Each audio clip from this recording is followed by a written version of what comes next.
Hey there, good afternoon. This is another installment of My ETL Law, our webcasts. We like to do Facebook Live, and we've done some that are pre-recorded and some live.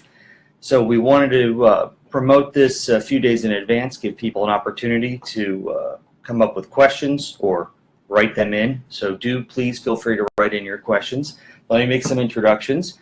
So I am Adam Slipikoff. I'm a partner of the firm, and Howie Slumka is my partner. Good morning, Adam.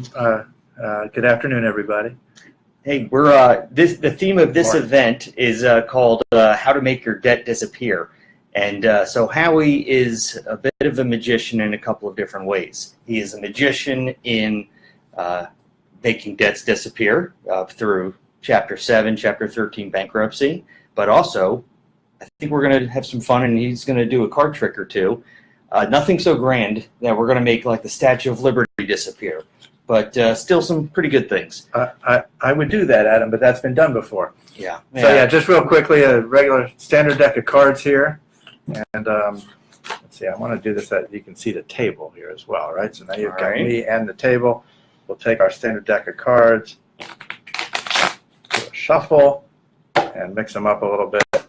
And I like to think that when someone comes into my law firm, it's because they're not on top of their debts, and we want to make them the king of their debts. We want to make their debts disappear and make them the king.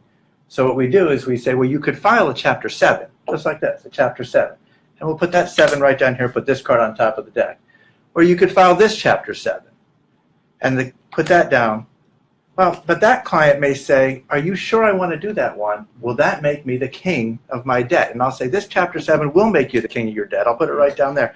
And then someone else will say Chapter 7, but I don't want a Chapter 7. I want to be the king of my debt. I'll say, trust me, we'll file that Chapter 7, put it here, and every good deck of cards has 4 Chapter 7s. So we have 4 Chapter 7s, and I'll show them to you. They're right here.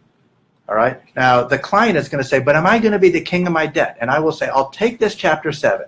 I'll put it right down here, and I'll put the box on top of it. Can you see that? Mm-hmm. And I'll put this one on top. And then I'll show you this Chapter 7, and this Chapter 7, and this Chapter 7. And the client will say, well, I understand all those Chapter 7s, but will I be king of my debt? And that's when I say, what do you think's under the box? And they'll say, well, that was a Chapter 7. And I'll say, no, that is because you are the king of your debt. So with that, let's move on. It's about as kitschy as we get, I'll say. That's right. I was doing some card tricks for a client recently, and Adam said, yeah, do that for one of our Facebook shows. Yeah, it actually works. Somehow we're going to have to find a way where we can just show the card to the audience and not have you see it, but maybe we'll work that in. I'll work that. All right. Well, let's actually talk a little bit about Chapter 7s and Chapter 13s, because, look, we're right after Christmas. At this point, we're in early February. And people have spent a lot of money.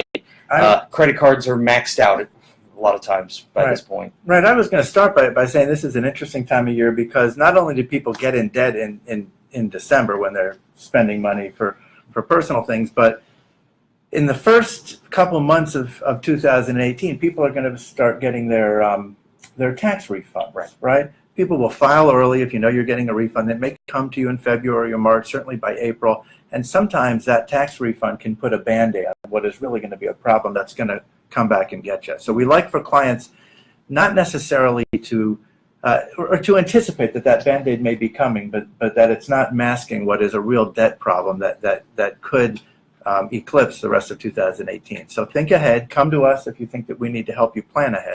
Mm-hmm. With regard to those debts. Well, let's dive straight into talk about the key differences between a 7 and a 13, and frankly, whether somebody should consider this, whether they're eligible. So first, let's talk about Chapter 7s. Now, Chapter 7s are I'll say this, they're ideal in some circumstances because they wipe out all of your debt. Literally all of your dischargeable debt, like credit cards and bills. It doesn't wipe out some secured debts like student loans aren't released, and there are other things. But if you don't have a lot of equity in assets like a house or a car, and you qualify, and that's the hard thing. I want you to talk about the eligibility rules. But if somebody qualifies, every bit of their consumer debt goes away, and they get a fresh start. And it only takes a couple of months. That's right. So there are two kinds of debtors that I guess I want to classify first. Most debtors that come in to see us are true consumer debtors. You owe things like American Express bills and credit card payments and student loans and maybe you're late on a mortgage payment or a car payment. But these are consumer debts. And if you're a true consumer debtor, definitely come to talk to us about filing a Chapter 7. But some clients also have business debts. Many of you are business owners.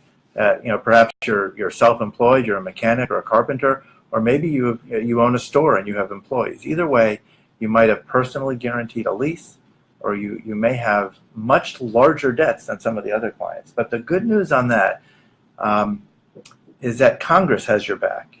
When Congress wrote the bankruptcy code, it treated consumer debts and business debts a little bit different, but it favored those people who are entrepreneurs who have business debts. And the reason why it favored them is because entrepreneurs make this country go around. Mm-hmm. Someone who has hired an employee in the past is twice as likely to be someone who is going to hire them in the future. Mm-hmm. So Congress doesn't want to put you out of business forever. And that's where we come in. People constantly say, well, if I file bankruptcy, is my career over? Will I ever get a loan again? And the answer is no. It certainly will impact things in the short term. Mm-hmm. But the laws are written to help business debtors file bankruptcy as consumers, but get rid of those big business debts. Mm-hmm. So when you come to see us, we'll first break down whether your debts are business or consumer. Mm-hmm. Once we've made that determination, there's a couple of qualifications that somebody needs to fit in order to file a Chapter 7. And largely, these are income determinations. Essentially, if you make more than the average person, then Congress believes that you have enough money at the end of every month, or should have enough money at the end of every month, to pay something toward your debts. So they're not saying you don't get a discharge, and they're not saying you got to pay off that entire $45,000 American Express bill. They're saying that if you're earning $80,000 a year, you're not going to get the same quick discharge as someone who is on unemployment, or someone who's not working, or someone who's only earning $20,000 a year. Mm-hmm. Same thing is if you have a large household and you're supporting 6 people, you're treated more favorably and have more options available to you than someone who lives alone and has a single income and no kids. Right. Well, let's break it down into some just bright line rules. In order to qualify for a Chapter 7 bankruptcy, and a Chapter 7 is where you liquidate assets, if there are some. It's usually for people, like I said, that don't have a whole ton of equity in their home or in a vehicle and things like that. And there are other reasons. But if you want that quick discharge and to be completely done, it's not a plan. There's no 3 or 5 year period. From the time you file to the time that you get these debts discharged, i.e. wiped out, it could simply be as short as 3 months from beginning to end. Now, in order to qualify, though, you have to be at or below the median income. That is one of the first tests, the income test. So if the median income in Georgia, it depends on how many children you have. So if there's 2 of you in the house, then it's right around $40,000. If there are 3, 4, 5 kids, it certainly adds up. And the number then could be more towards 60 or 70,000, where that threshold is. So as long as you are below that threshold, you are eligible for Chapter 7. And if I may, a word about the threshold. Yeah. The threshold sounds like it would be a nice even line, and you either fall over it or below it. Right. But for our listeners, do you know who drew that line and who wrote the threshold? Congress did. So you can imagine that it is not a bright line. There's a test. There are factors and offsets and deductions, and I think it's important to come to a law firm like ours to determine whether you fit above or below, oh, right. Because you don't want to make the wrong determination. You don't want to file the wrong type of bankruptcy. This is very important. Anyone can file a Chapter 7 bankruptcy, but once you file it, you cannot dismiss a Chapter 7 bankruptcy if you filed in error. If you find yourself a week into a bankruptcy saying, I shouldn't have filed it, now I might lose the equity in my house, it's too late. please come to us first so we can lay out all the options for you. Because again, that test was drawn by Congress and it's multiple pages. And that's right. It's very complicated. Yeah, the old adage, measure twice, cut once, is certainly true. But there's a good reason behind the thinking. You know, I never want to give Congress too much credit for thinking through every issue, but they say once you start the 7, you can't stop it. The reason is because the moment you file, the automatic stay kicks in. This is a very powerful tool. And this is one of the most important takeaways I want everyone to have, is that if you have creditors who are about to foreclose on your house or about to repossess your car, that Chapter 7 or Chapter 13, from the moment you file it, it is like a federal restraining order. Nobody can do anything to collect against you. They can't take assets. They can't proceed with any lawsuit. The brakes get hit all across the board. And that's why they don't want people to abuse that privilege of the automatic stay. If you're going to make that hard decision, they want you to stay with it. Now, we talked about the 7 briefly, but let's talk about the 13. Now, in a 13, that's a very popular plan. I mean, we happen to be in a very good economy at the moment, and house values are up, so people have equity in their homes. And you know, frankly, if you have a good amount of equity, 30,000, 40, 50, or more, you would never want to, and you probably won't qualify to file Chapter 7. Why would you just waste all of that equity that's been built up? So, Chapter 13, I mean, and look, there are so many other reasons. Howie and I didn't go to law school just to follow one bright line test. There's a lot of nuances in here, of course. And I would clarify, it's not that you're wasting the equity. What the law will make you do is take the equity, convert it to cash, and then pay your creditors with it. They'll force you to sell your house. Right. So American Express doesn't walk away on its $45,000. They say, sell your house, give me $45,000, and here's the extra $5,000. Exactly. So most clients don't want that, and we're able to tell them what you would rather do is file a Chapter 13. Right. And in a 13, the way it works is that you have, usually it's a 5-year plan, 60 months, and what we have to do is build a budget. We take the total amount of what your income is, and it's household income. It's not per person. A lot of people say, well, you know, I want to file, but so it's invariably a lot of men that say, I don't want the wife to know. Well, unfortunately, spouses have to know. It is based on in the household of family members. Now, that doesn't include a roommate, of course, but it's in a, you know, even if you are long time together. Actually, I'll ask you the question. If a couple's been together for 20 years but has not been married, do they file jointly? Or at least does the other person's assets get rolled in? It's a hard question. Yeah, we can actually play it either way. Right. You know, you can, and it was the same question a couple years ago with same-sex couples who were not married. Georgia didn't recognize it, but the federal law did. And we find in situations like this, we can treat that person as either as a spouse or a roommate, or as a filing spouse or a non-filing spouse. So just because you're married doesn't mean that we both have to file. Right. One of us can file, one of us can choose not to file. Or you can elect to treat the person, as you described, who's not married, as just a total outsider. Yeah. As a roommate. Someone who doesn't contribute to my household finances. So those are all careful it depends, considerations. Right. It depends on the facts and circumstances. Yeah. So in the 13, though, what happens, somebody will have, let's say if you have $30,000 worth of debts, but as we run your budget, it turns out that you're only required to pay, let's say, $400 a month. Well, if that's the amount that is set in the budget, and the budget's based on how much is your income and then how many deductions do you have to live off of, meaning how much does rent cost, groceries, allowances for clothes, and if it's only $400 left each month, well, that's not going to pay off the whole $30,000. So some amount that the creditors are due is written off. The creditors may get only 20 cents on the dollar, 30 cents on the dollar.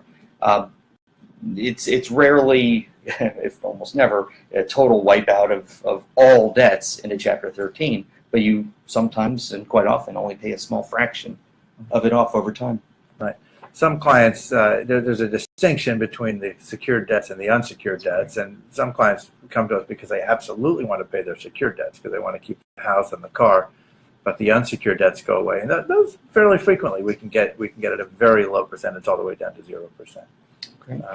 I want to bring up a specific question. So I want people to feel free to log in or type in a question. We have the screen up where we can see live questions now. We also have questions that have been sent in by email, either today or in the past. Now, if you want to email us, you can reach either of us at info@myatllaw.com. It's info@myatllaw.com. It doesn't hurt to plug our phone number.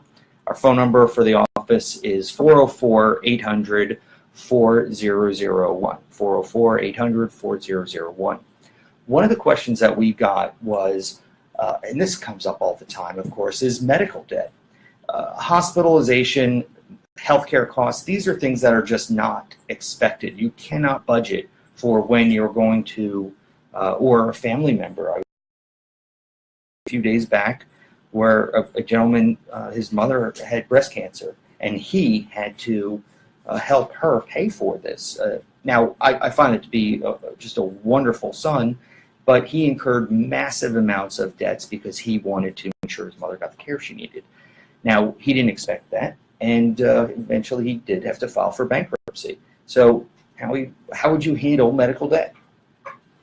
So there are, again, two kinds of medical debt that I'm concerned about here is the pre-petition and the post-petition. So when you come to us with medical debt, the first question I'm going to ask that I think a lot of filing attorneys don't ask is, how are you now, and what's likely to happen in the next month or so? If a client comes to me and says, I'm in the middle of chemo, a red flag goes up for me, because this client is going to have future medical debts. And in addition to helping them, wishing them well with their health, I want to wish them well with their finances. I don't think that a good attorney will file a case on Monday if the client is going to have medical debts on Tuesday. I think we wait until Wednesday. Right. So I'm on the lookout for my clients on that, and I try to get them in a situation where the medical debts are largely behind you, and frankly, and are driving you into the bankruptcy.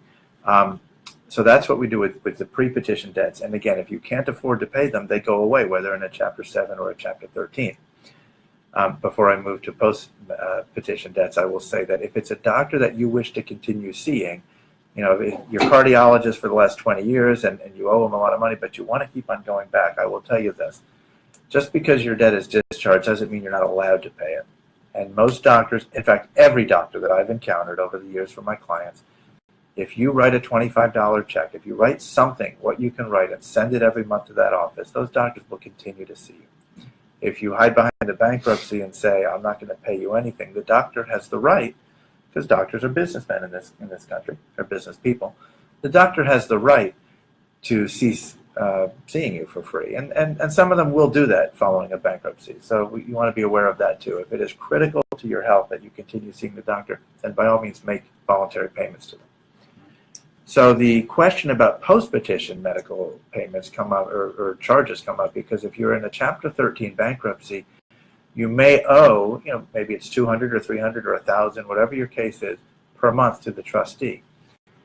Well, how can you pay $300 a month if you have now had unanticipated medical debts? Right.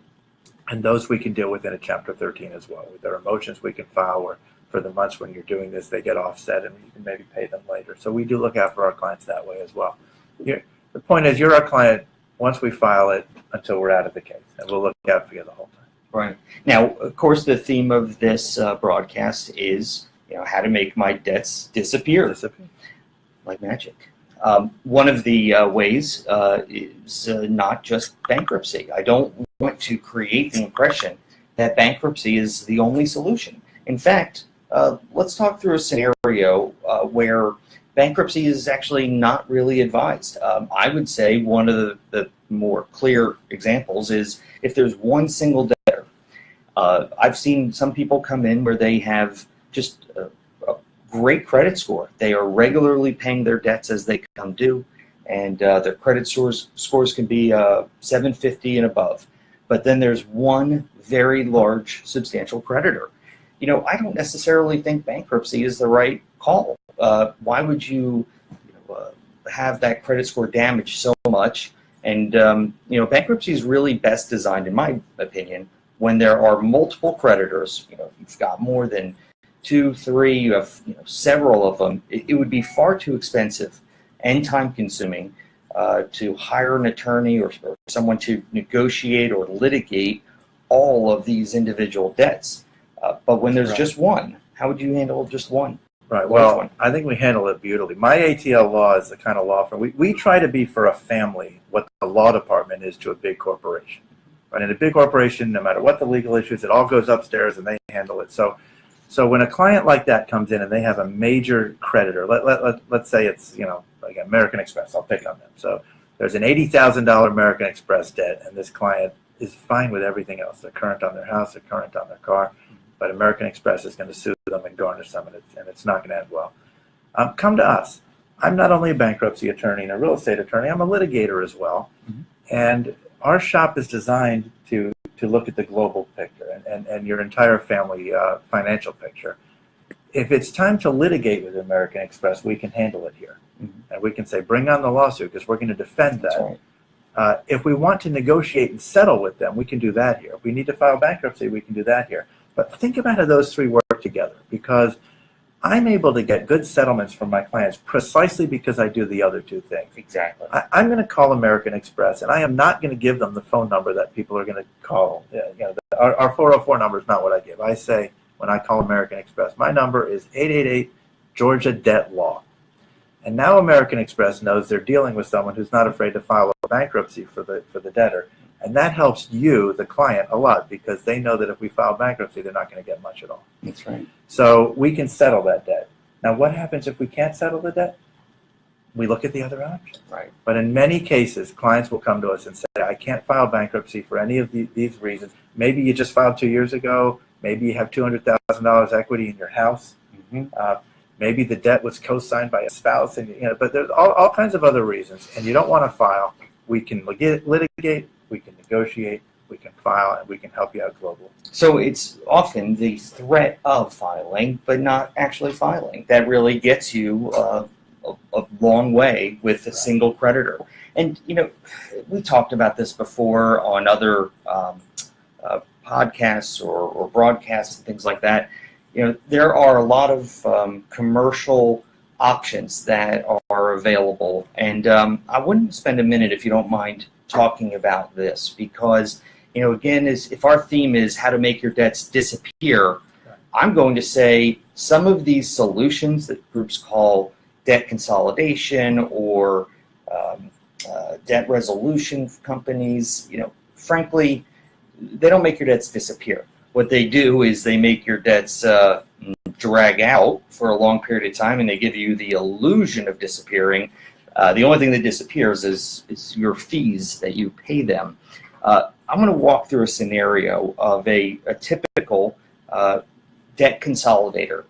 See, what we were talking about is when you have multiple creditors, simply by filing bankruptcy, you now have the court protections. All, like I said earlier, every lawsuit, garnishment, collection effort ceases immediately. You have the power of federal bankruptcy court. There is no stronger power out there in the legal universe. Now, these debt consolidation groups, they're not lawyers, and they don't use those. I want to make people understand just how powerful the bankruptcy stay is. It's called an automatic stay. So even if your creditors don't know about it, they are still violating federal law if they collect. And that seems terribly unfair. How can someone violate law if they didn't know that you filed bankruptcy? Because that's how significant the bankruptcy stay is. It's their duty that they would have to check before they take any action against you. So while we have this great power, I'll say, others don't. The debt consolidation groups, what they'll say is, pay us an administrative fee of $75 a month, and then we get 20% of whatever we save you. Well, that sounds lovely. And they'll go around and they'll negotiate with every one of your creditors. Here are some of the downfalls of this. One, it's voluntary.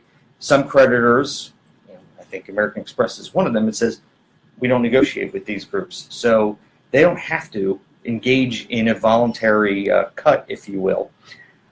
Also, it can take months and years in many cases because all they're doing is they're making phone calls, writing letters. It's the same thing that you can do on your very own.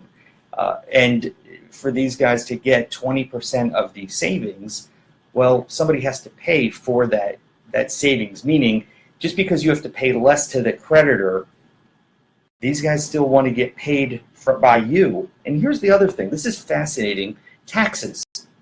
You realize that if you save $5,000 and you get, again, I'll say American Express, they wipe out $5,000 of your credit card bill. They say, let's say you owe 10, they wipe out 5. You have to pay taxes on the $5,000 that you just saved.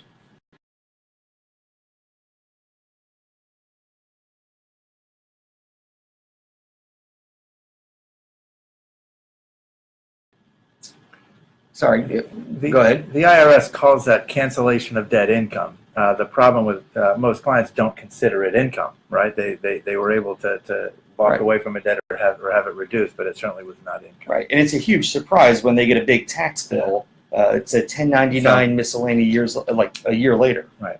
Another important reason to see that the bankruptcy, though. Sorry, the bankruptcy laws, though, if you wipe out 5,000 or 10,000. Because it's federal law, you do not pay taxes in a bankruptcy. So if we're able to wipe out $50,000 of debt, make it disappear, you don't have to pay taxes. It doesn't come back. Right. Go ahead. And so many of the debt consolidation plans that clients enter into are not successful in the long term. Right. But you're out all the money. And one of the reasons why it's good to come to a law firm first is there are some clients for whom a debt consolidation plan may make sense. And if that is you, perhaps you can't file bankruptcy, or perhaps breaking the debt into 100 equal chunks and paying it over 100 months does make sense for you. We can give you the name of nonprofits who handle this. The industry, by and large, there are some ne'er-do-wells in that industry, and people will pay money to them, and nothing goes to the creditors. And I don't want to see that happen to any of my clients. And I can help you avoid that situation. But again, for most of our clients, there are better solutions than debt consolidation. There are independent reports that have been generated by government entities that show that more than 90% of people that enter into a debt consolidation plan do not discharge even half of their debts. Okay, that is awful. And the vast majority end up in a position where they are worse off.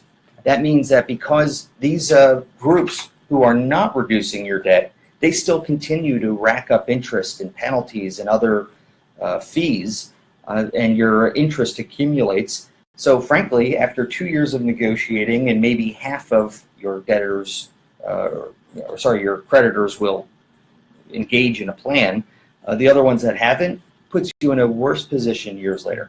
Anyway, clearly, like we've said, I can't make your debts disappear with a debt consolidation group, but I could certainly make the rest of your money disappear by going down that path.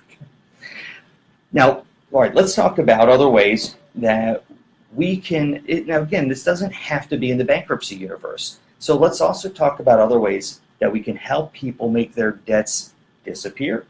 Are there other avenues that you can explore with groups? And a lot depends on what type of debt it is. Sometimes it could be an old judgment from a lawsuit. Just because someone has a judgment, it doesn't mean that they automatically get to collect on it. There are whole procedures. What we can do is we can step in and help to negotiate what was a judgment this large. We can negotiate and settle for a smaller amount possibly. Right, and people don't be afraid to come to us early in the process. Some people will have a judgment and they'll wait until they're garnished and then they'll come see us. And it's not that we can't help you then. We absolutely can help you if you're facing a garnishment. For many people, in fact, it is the garnishment that makes a grown man cry. I mean, when you open your paycheck and it's not there, that's when you call the lawyer. What I would urge people to do is what Adam is suggesting. If you are looking at a future judgment or a very recent judgment, come see us so we can help plan the best way to handle it. Right. And of course, Howie's saying come in as early as possible so that we can avoid a garnishment and avoid maybe a repossession. But it's not too late if it comes in later. So here's an example, and this happens frequently, and I'm not encouraging to come to us this late in the game, but even after someone's wages have been garnished, as long as we are, as long as someone comes to us almost immediately afterwards, within days afterwards, we can get a car back in many cases. We can get the the garnished wages to be undone and have the check made out to you. We can recoup those losses even after they've occurred. So I saw we had a question or a comment about credit scores. Let me say a word about that. The first, one of the things I learned early in my practice seems obvious now, and that is that many people who come to an attorney to work out debt or file bankruptcy are not concerned about hurting their credit score because it has been hurt recently. Right. You already have a judgment against you, or $100,000 of debt, and what you want to do is start over. And the bankruptcy fresh start is not only from your debt, it's also a fresh start for your credit score. Mm-hmm. When you exit the bankruptcy, your debt to credit ratio will be perfect. You'll have no debt. So it starts over. Mm-hmm. Again, it's a slow process. It's a difficult process, and I will say that I've never been through it myself. I've never had to rebuild my credit score post bankruptcy, but we can help you.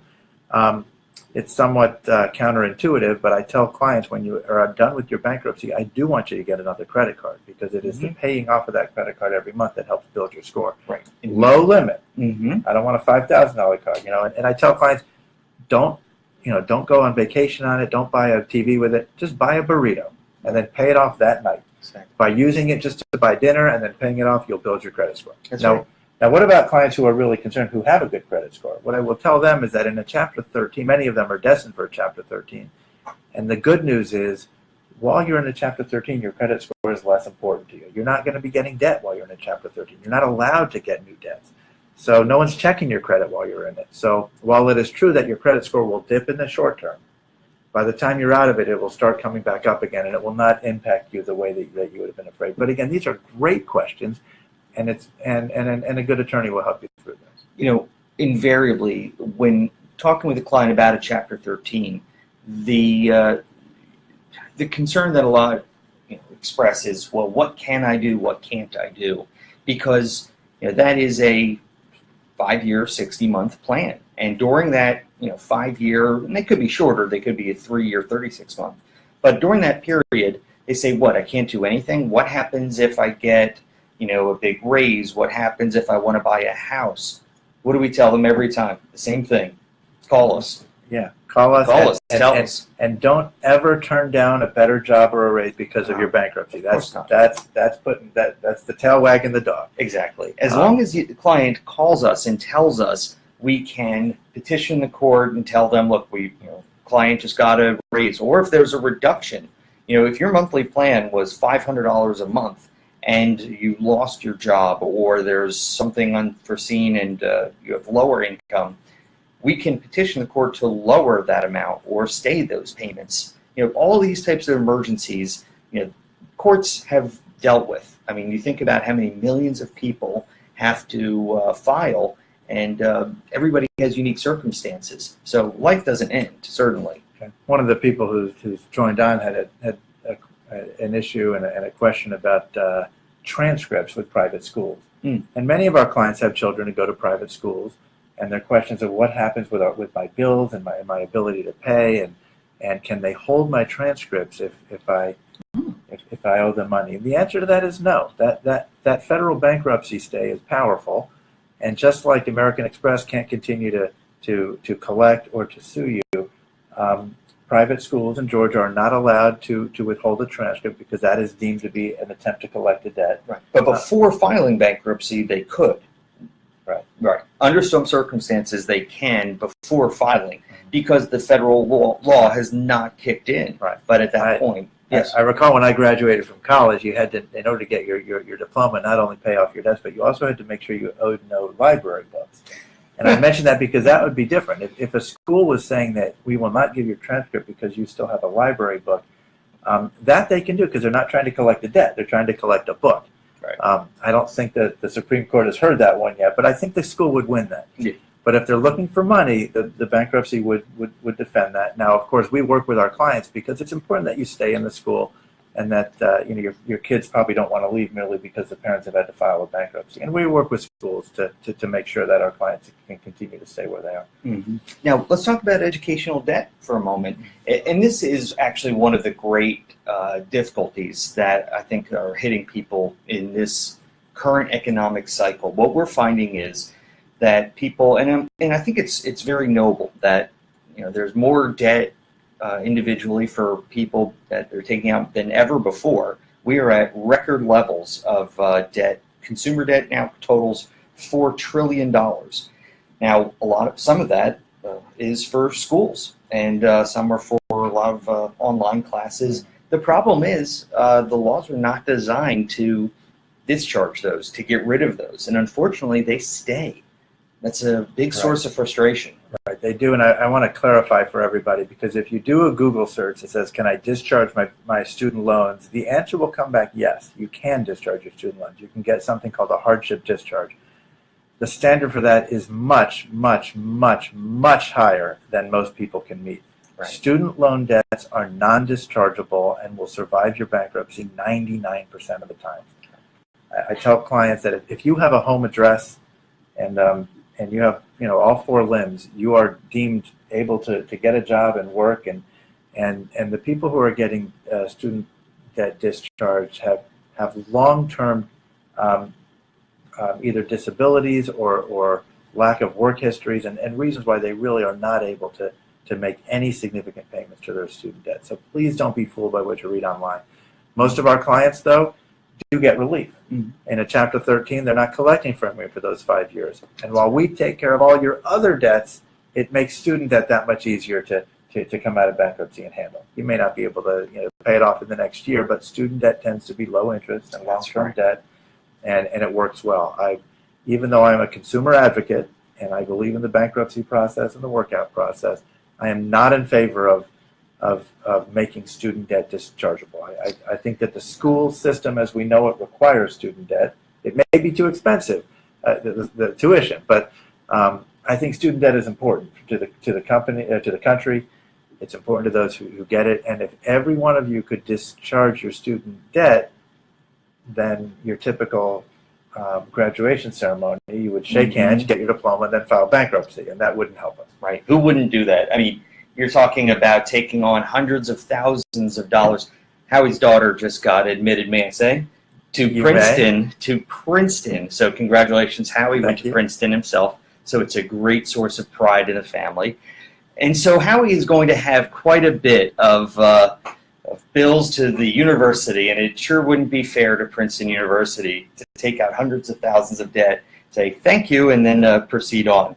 Someone's got to contribute to keep those beautiful libraries. Okay. And now they can use this recording against me if I ever plead otherwise. True, yes. Let's see. We want to feel free to answer any questions people have, but at the same time, we don't want to bore you and just keep this running. So, Howie, do you have any last either a card trick of making other debts disappear or cards disappear, or any last advice? Which one would you like to end with? For those people who missed the original card trick, let's see. What if I said... We've got to give him a moment to prepare. So Howie is a talented lawyer and a talented magician. He's prepping. We cannot disclose the magician tricks here. I'll tell you a little bit about our firm while Howie preps this last trick. Our firm is called Slipikoff and Slumka, 2 of the hardest sounding names out there. So in following our creed and our goal, the firm is My ATL Law, because we want to be the lawyers for all the things that happen in someone's life, whether it is a family matter, adoption, divorce, if it's a litigation, or if it is a consumer debt, a bankruptcy, any of these, we'd like to help. We don't necessarily have to be Walmart. We don't practice in every single area. So, for example, Howie specializes in litigation and also has experience in commercial real estate. I do corporate transactions, and we have other attorneys that specialize in their areas. Howie, take it away. All right, so I guess what I would say here, Tilt for those this. of you who didn't see the original trick I was talking about, and these are regular deck of cards. Chapter 7 is one way to become a king of your finances. So what I want to show you here is that this deck of cards has 3 black 7s in it. It's a weird deck. I have 1 black 7 there, 1 black 7 there, and another black 7 there. So we have 1, 2, 3 cards, and if you count them, it's very interesting. 1 black 7, 2 black 7s, 3 black 7s. So if we have 3 cards and 3 black 7s, 1, 2, then how do you become the king of your finances? So there you go. Well done, well done. Thank you all for tuning in, and we can make your debt disappear, and we can also help you with other issues that families are facing. So. Sure. We'd love to help. Give us a call anytime. Our website is myetllaw.com, and our phone number 404-800-4001. Thanks all. Take care, and we look forward to seeing you next time. And happy Groundhog Day. That's right. Yes. I wish you all a happy Groundhog Day as well. Take care. Bye.